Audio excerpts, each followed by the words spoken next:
If you haven't seen my last few videos, I've been exploring the history of astronomy in Italy, as I recently spent a few weeks there.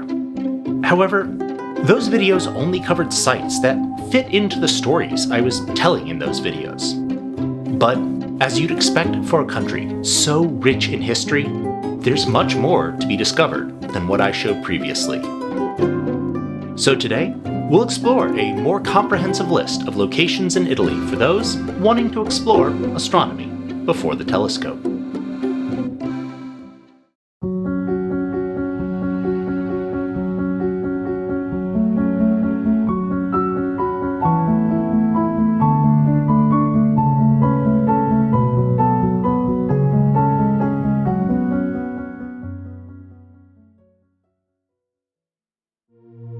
We'll begin our journey in Florence, the cradle of the Renaissance, where art, science, and philosophy merged to reimagine humanity's place in the cosmos.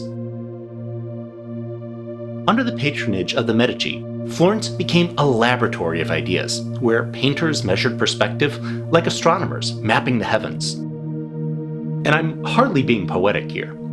Painter and polymath Leonardo da Vinci did a detailed study of the lighting of the moon some 100 years before Galileo turned his telescope to the moon. Of course, both of these visionaries have museums dedicated to them, but there's obviously much more for astronomy enthusiasts in the Museo Galileo.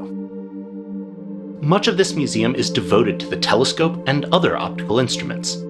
But for those interested in astronomy before the telescope, it does have a section discussing the lead-up to the telescopic era.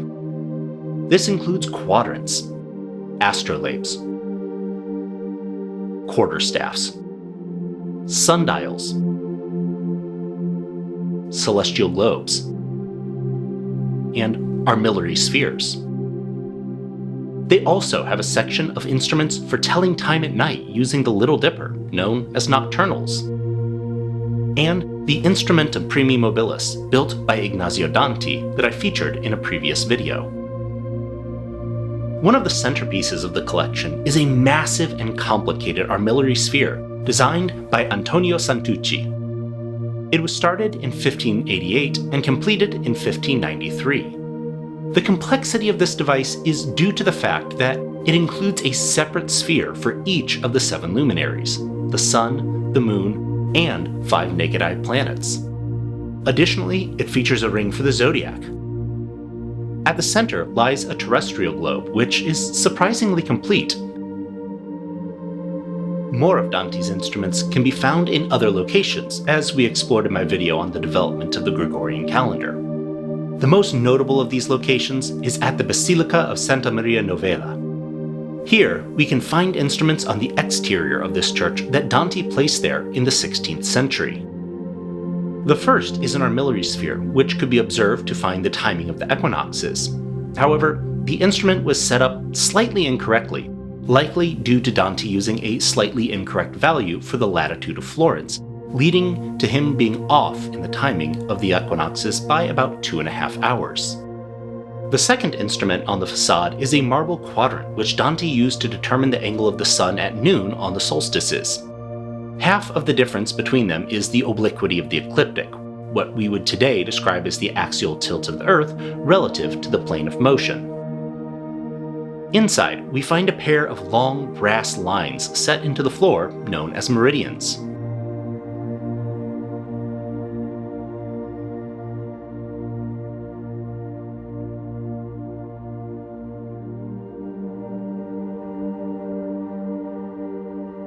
Near the stained glass window above the entrance, there are 2 small holes which act as camera obscura, projecting an image of the sun onto the floor at noon. This too allows for the timing of the solstices and equinoxes to be determined. But this isn't the only Florentine church with astronomical features. Among the oldest astronomical sites in Florence is the Baptistery of San Giovanni. Around the beginning of the 11th century, there was an inlaid zodiac placed in the floor. The 16th century chronicler and diplomat Giovanni Villani wrote about it in his Nuova Cronica, the New Chronicles, stating, "We find from ancient records that the figure of the sun carved in mosaic, which says, 'En giro torte sol cyclos et rotor igne,' was done by astronomy. And when the sun enters into the sign of Cancer, it shines at midday on that place, through the opening above, within the turret. This passage suggests that the zodiac was paired with a hole in the cupola of the building, allowing it to be used as a sundial. And when I use the term sundial here, I'm using it in a very loose sense, as the term can mean an instrument to tell the time by the sun, but is also often used to denote any instrument that uses the sun to indicate something. Indeed, the meridian lines I described previously have also been referred to as sundials. Regardless, the zodiac was moved to a different location in the building in 1351, which disrupted its ability to function. Unfortunately, when I visited in the fall of 2025, the mosaic ceiling was undergoing restoration and the protective floor partially obscured the zodiac mosaic. Still, I was able to see half of it. Here, you can see the signs from Aquarius to Gemini. In this picture, I'm facing roughly south, which means that Aries is pointed east, out the main doors to the baptistery, known as the Gates of Paradise, although the entrance I entered through was on the north side of the building. Fortunately, there's a very similar zodiac at the Church of San Miniato al Monte, and I'll underline the Al Monte on the mountain in the name, as this church is at one of the highest points in all of Florence. The bus route my wife and I took only got us halfway up, and we had to hike the rest of the way. However, the view as we did was absolutely stunning. Construction on this church began in 1018, but it wasn't completed until 1207. Unfortunately, it too was under renovation when I visited, and the zodiac mosaic here was completely hidden. However, it's still worth some discussion, as there's something unusual about this zodiac. In the San Giovanni zodiac, it was arranged such that the sign of Aries was to the east. This makes some amount of sense, as it's in the direction that the sun rises on the vernal equinox, when it is said to be entering the sign of Aries. In medieval times, this was taken to be the beginning of the year, which was taken to coincide with the rebirth of Jesus at Easter. However, unlike San Giovanni's zodiac, San Miniato's entrance does not face east, nor does the position of Aries. Rather, the entrance is to the northwest, meaning the apse is to the southeast. For the zodiac, it is Taurus that's pointed east. Furthermore, you'll notice that the sign of Cancer is placed within a circle, unlike all of the other signs. Obviously, there's something funny going on here. Research published in 2016 revealed the answer. This arrangement allows the sun to highlight the two signs of the solstices on the date that the sun enters them. On the winter solstice, light would have entered the long, upright, rectangular window at the back of the apse. As the sun rose on that date and crossed the southeastern line formed by the primary axis of the church, it would stream through the window, illuminating both the entryway and the sign of Capricorn, the sign that the sun enters on this date. Unfortunately, it's no longer possible to view this astronomical phenomenon. In the early 15th century, the apse was redesigned and its windows covered with alabaster. But what of the encircled Cancer sign, which is the sign that the sun enters on the summer solstice? This sign too is illuminated on the respective solstice, but this time, the light enters from the third window on the southwest wall of the nave, shortly after solar noon. The ability to indicate the approximate dates of the solstices allows this zodiac to be considered a sundial as we defined previously, and given the similarity to the zodiac at the Baptistery of San Giovanni, it's likely that the one there served a similar purpose. The authors of the same paper speculate that it must have been placed just inside the northern door for it to have functioned. In that case, light would have come through the peak of the dome, which was originally open in the center. The discovery of these astronomical alignments led the authors of this paper to search for others at San Miniato. They found that the first window of the apse was directed towards the position that the sun rises on the summer solstice, an azimuth of 56.5 degrees, while the second points due east to the sun's rising position on the equinoxes. This meant that the central altar would receive direct sunlight on these two mornings. Also, the half dome within the apse would have various figures illuminated on other important astronomical dates. Around each of the equinoxes, in March and September, light entering from the southwest windows of the nave would illuminate the figures of Christ and Mary. San Miniato also has a crypt containing remains of its patron saint, and there too we find astronomical alignments. Originally, the south wall of the crypt had a small window. Sunlight entering through it would illuminate the crypt's altar from the 17th of October to the 3rd of November. Right in the center of this time range is the date of San Miniato's martyring, October 25th. Unfortunately, like the windows in the apse, the window that would have allowed this has also been covered with alabaster. Outside of the church, there's a small gift shop which is also a pharmacia, selling various honeys and other herbal items. In it, you will find a book entitled The Language of the Angels by Renzo Manetti, which claims to explore the symbols and secrets of San Miniato. I bought a copy, but I'd recommend giving it a skip. Although the authors of the paper that I was just discussing regarding these astronomical alignments credit this book's author with raising the prospect of astronomical alignments, the author of this book carelessly mixes legitimate symbology and mathematics with credulous deference to ley lines and Eastern esotericism. Next, let's head into the most famous church in Florence, the Cathedral of Santa Maria del Fiore.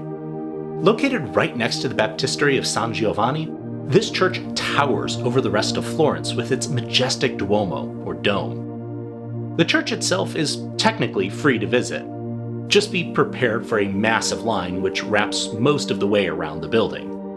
And unlike all of the other churches I visited, once inside, you're not really allowed to explore. Guests are only allowed down the central nave corridor, which was roped off from the rest of the space. Rather, the real attraction for tourists is being able to climb the stairs to the upper level of the dome, but access there requires a purchased ticket. I'd intended to do this, but tickets were already sold out for the week, even though I went in the off-season. So, if you're wanting to do this, I'd recommend booking well in advance. But just like the previous churches we've explored, this one too was built to announce the summer solstice. High in the central dome, there is a small plate of metal with a hole through it, referred to as a bronzina. When the window is opened, sunlight can come through the window and the hole in the metal plate to fall on another astronomical meridian on the floor in the northern nave. On the solstice, it lines up with a marble circle on the floor. This was originally built by the astronomer Paolo del Pozzo Toscanelli in 1475. It was restored in the mid-18th century by the astronomer Leonardo Ximenes. In the 19th century, the metal plate was removed but restored sometime over the next century, and the observations were then used to investigate the stability of the dome itself.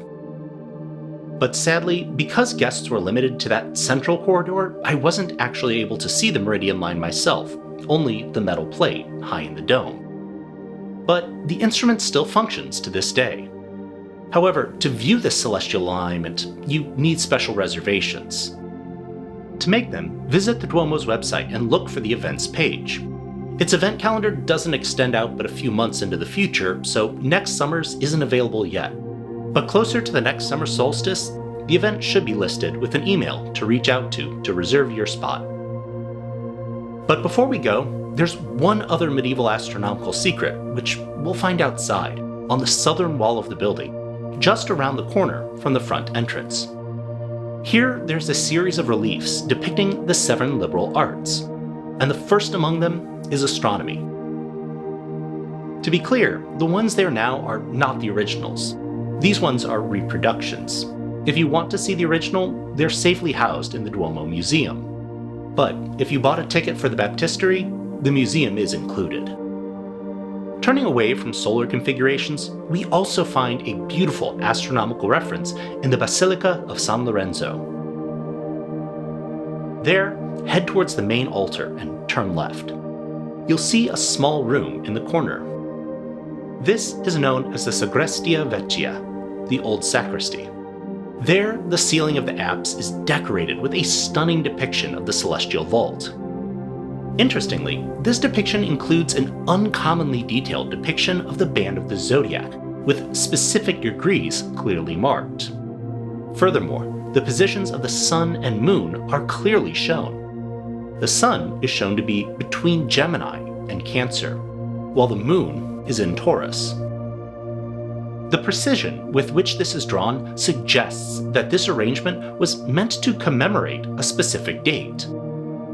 In 1911, German historian Aby Warburg proposed that this depicted the arrangement of the cosmos on the 9th of July, 1422, the date that the high altar of San Lorenzo was consecrated, at least according to an 18th century pilgrim's guide.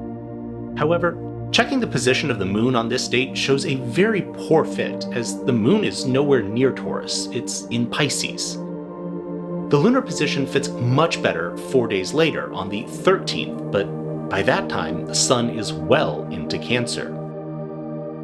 Additionally, that date is not known to correspond with any significant event within the church's history. Instead, German art historian Gertrude Bing later proposed that this might have been intended to represent the 6th of July, 1439, commemorating the closing session of the Council of Florence.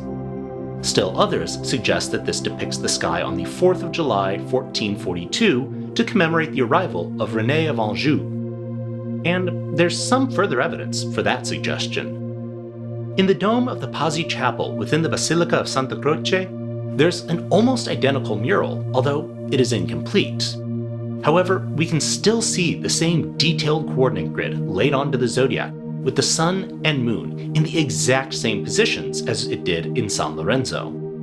This chapel was the private chapel of the Pazzi family, which had a close connection to René of Anjou. Of course, when you visit Florence, you'll need somewhere to stay. Perhaps consider the former residence of the 15th century Paolo dal Pozzo Toscanelli. Cross the River Arno via the Ponte Vecchio and head south. You'll come to a large plaza to the east, at the top of which is Palazzo Pitti. But across the street is an unassuming building, which is where Toscanelli used to live. A short train ride north from Florence is Bologna. Although there's not much left of the history to see, the University of Bologna was home to several astronomers. The most famous was none other than Nicholas Copernicus, who attended the university from 1496 to 1501, learning geocentric astronomy from Domenico Maria Novara de Ferrara. There, they observed an occultation of the star Aldebaran by the moon. Copernicus would later use this observation to disprove the distance to the moon given by Ptolemy. This university was also where the previously discussed Ignazio Dante was a professor of mathematics, which often included astronomy, followed by the astronomer Giovanni Antonio Maggini after Dante's death in 1588. Interestingly, Maggini was awarded this position over the more well-known Galileo. Although Maggini's name is often forgotten, he is notable for developing his own model of the solar system, known as the Magginian system, which was seriously considered as an alternative to Copernicus's heliocentric model for a short time. Returning to the legacy of Ignazio Dante, the Basilica of San Petronio was home to another of his meridian instruments. Unfortunately, it was poorly planned, as Dante had to figure out how to make it dodge the large pillars within the church, which would block the sun's image from reaching the meridian during some times of the year. As such, it was not preserved during renovations, but was replaced by another in 1655 under the supervision of Giovanni Cassini. A smaller meridian of Dante's exists in the chambers used by the Inquisition during his time. Moving south from Florence, we come to the Eternal City, Rome, where history can be found nearly anywhere you look. One such astronomical fragment is the Horologium Augusti, Augustus's clock. When the Emperor Augustus conquered Egypt, he seized an obelisk as a prize. Pliny the Elder tells us of its use in his Natural History, writing, "Augustus used the obelisk in the field of Mars in a remarkable way, namely, to cast a shadow and thus mark the length of days and nights. A paved area was laid out commensurate with the height of the monolith in such a way that the shadow at noon on the shortest day might extend to the edge of the paving. As the shadow grew shorter and longer again, it was measured by bronze rods fixed in the pavement. This device deserves study. It was the result of the genius of Facundus Novius.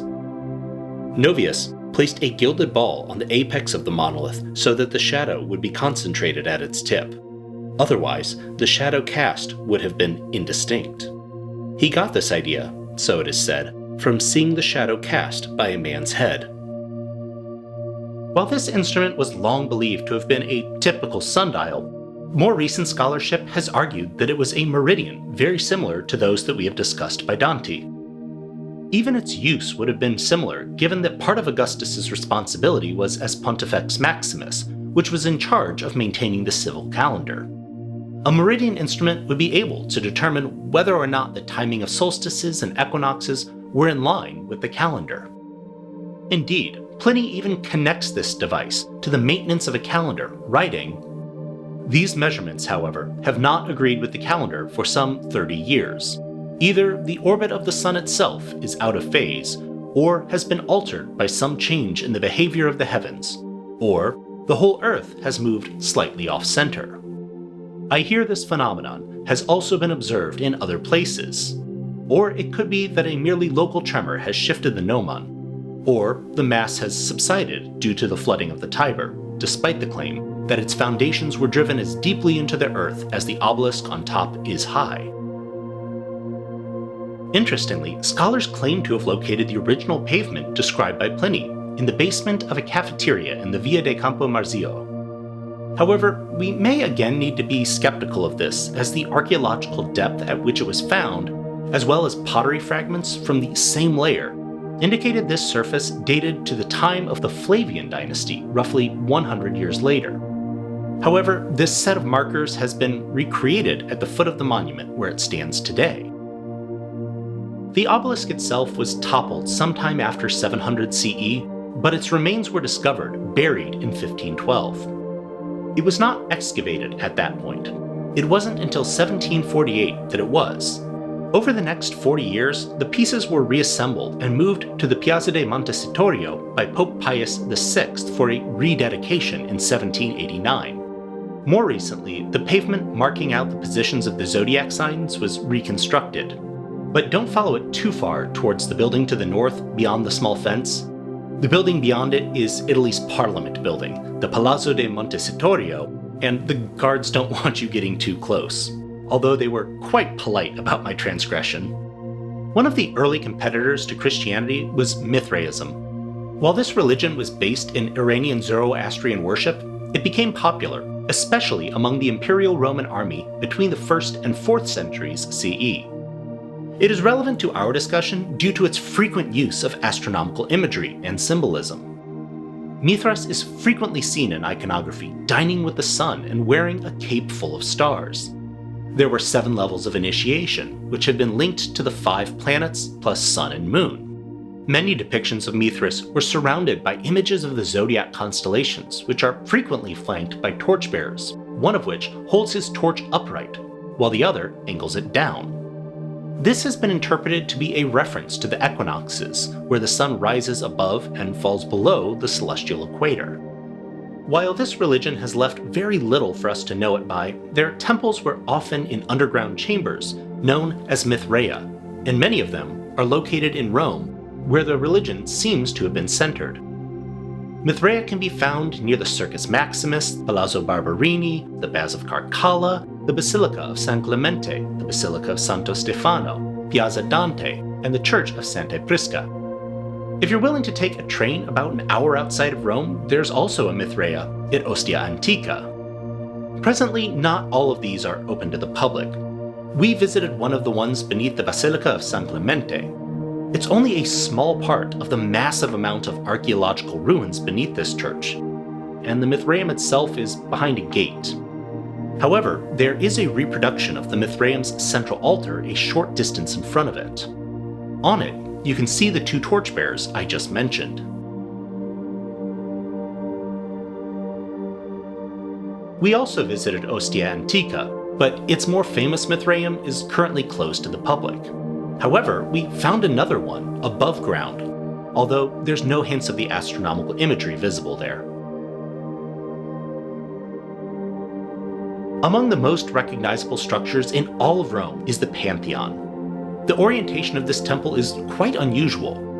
Most Roman temples have their entrances oriented within the arc along the horizon in which the sun can rise. However, the Pantheon has its entrance to the north, ensuring that the sun is never allowed to enter through its main entryway. Instead, sunlight is solely allowed to enter through the large circular opening in the top of the hemispherical dome. This dome inspired the Roman historian Cassius Dio to remark that the Pantheon resembles the heavens, and among the statues which embellished it, there were those of many gods, including Mars and Venus. Astronomers relate the hemispherical dome to a type of Roman sundial known as a hemicyclium. This type of sundial is essentially a half or a quarter of a sphere. It is usually placed face up towards the south, with the shadow of the gnomon used to tell the time. However, a variation on the theme made use of a full hemisphere, still oriented towards the south, and used a hole at the top to indicate the time using sunlight. The Pantheon doesn't quite mimic this, but the northern portion of the dome fulfills some of the same purpose, although it's certainly not a precision instrument. Regardless, the opening in the dome allows the sun to act as a spotlight of sorts, so it's important to consider where the sun falls throughout the year. At noon on the equinoxes, the circular projection falls along the bottom of the hemispherical dome, having descended there from the upper regions of the dome in the winter.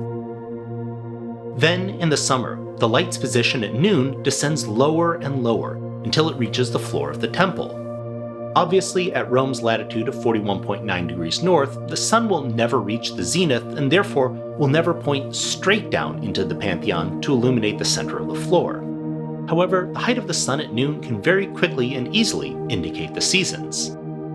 But perhaps more importantly, the height of the dome is such that on the 21st of April, it illuminates the entryway to the temple. This coincides with the traditional date that Rome was founded in 753 BCE. Historians believe that this would be the date of a festival to celebrate the founding, and that the emperor would enter at local noon, brilliantly illuminated by this celestial spotlight. However, I think the sun's position between April 7th and 10th is even more impressive. The opening in the dome is 9 meters across, and the arch above the entrance is this exact same width. This means that, on certain dates, the circle of light is projected such that it illuminates the rim of this arch, making it glow brilliantly. This date coincides with the end of the 6-day-long celebration for the goddess Cybele, which would begin on April 4th. This phenomenon occurs again around September 2nd, which is linked to the celebrations of Jupiter Optimus Maximus. Thus, we can link the astral alignments to 2 important dates. Even if you don't know much about Roman history, you've still probably heard of the Emperor Nero. He was the one that was accused of having ordered a devastating fire to be started in Rome, which destroyed 3/4 of the city, in order to clear land for one of his palaces, the Domus Aurea, which covered some 80 hectares, 1/4 of the total land in the Roman capital. Nero was so despised that his successors took pretty much anything that wasn't nailed down from this palace, filled the passageways with dirt, and Trajan's baths were built on top of it. It wasn't until the 15th century, when it was rediscovered by accident when someone fell through a hole in the hill into a chamber that had not been fully filled, that its works could be appreciated. The site as a whole is described by the Roman historian Suetonius, who gives a portion of the site an explicit astronomical connection, writing, "The chief banqueting room was circular and revolved perpetually, night and day, in imitation of the motion of the celestial bodies." In 2009, archaeologists uncovered what they believe may be the remnants of this room. They found a circular room with a diameter of over 16 meters, with a central pillar 4 meters wide and 4 spherical mechanisms that are believed to have rotated the structure. However, this room was, at least at the time of my visit, not part of the tour open to the public. However, we did visit another room which likely had an astronomical connection, the octagonal room. This room is somewhat similar to the Pantheon in having a circular opening at the top, 6 meters in diameter. And much like how the opening in the dome of the Pantheon spotlights its door on April 21st, the opening in this room perfectly frames the northern door on the equinoxes, as shown here in an image published in 1987 by Voisin. Sadly, to protect the dome and room, the opening in the dome has been covered by a frosted glass cover which, while letting in some light, does not permit the spotlight phenomenon to occur. Furthermore, when I visited, the north entrance was behind a temporary wall, which was the exit for the room. Standing in the center of the Piazza Campo de' Fiori, we find an imposing bronze statue. This statue depicts Giordano Bruno and marks the location that Bruno was burned at the stake on February 17, 1600. Bruno was something of an esoteric philosopher, but had some interesting astronomical opinions, which were certainly contrary to Christian teachings at the time. This has led many to speculate that his astronomical opinions were what sent him to the pyre. However, history is not entirely clear on this point. The original records of Bruno's trial were lost sometime between 1815 and 1817, when the secret archives were being returned to Rome after the defeat of Napoleon. It is suspected that the documents may have been sold to a cardboard manufacturer in Paris. The only document that still exists is a summary called the Miscellanea Armati, which is a 59-page summary of the documents that were at least 259 pages in length. They suggest that Bruno's astronomical views, specifically that there were many inhabited worlds, was only one of at least 12 topics that the Church found problematic. Interestingly, Bruno was inspired to this position by the arguments of the German bishop Nicholas of Cusa, who argued in favor of an infinite universe, non-circular and non-uniform orbits, and countless stars filling the universe, as opposed to being fixed to a single rotating sphere. Bruno was also a proponent of the Copernican model, which placed the Sun at the center of our system of planets. So, while Bruno held many contrary views to the Church's teachings, many of them do not appear to have been brought up, as far as we know. Regardless, the statue was sculpted by Ettore Ferrari and inaugurated on the 9th of June 1889. It features scenes representing Bruno's trial, as well as 8 medallions depicting other figures persecuted for their beliefs, explicitly framing Bruno as a martyr for free thought. As we've seen, Italy is rich with astronomical history, from Roman temples aligned with the sun to medieval meridian lines and mosaic zodiacs. These places remind us that long before there was the telescope, people were already measuring, imagining, and debating the cosmos with extraordinary creativity. If you're planning your own journey through Italy, I hope that this guide helps you see more than just beautiful architecture. Because hidden within these stones are centuries of observations, arguments, innovations, and stories that shape how people of their time envisioned the cosmos. So whether you stand beneath the Pantheon's great oculus or watch the sun fall through the Duomo's meridian, you are experiencing the same celestial rhythms that guided ancient astronomers. And that connection across time, for me at least, is what makes it so rewarding to explore astronomy before the telescope.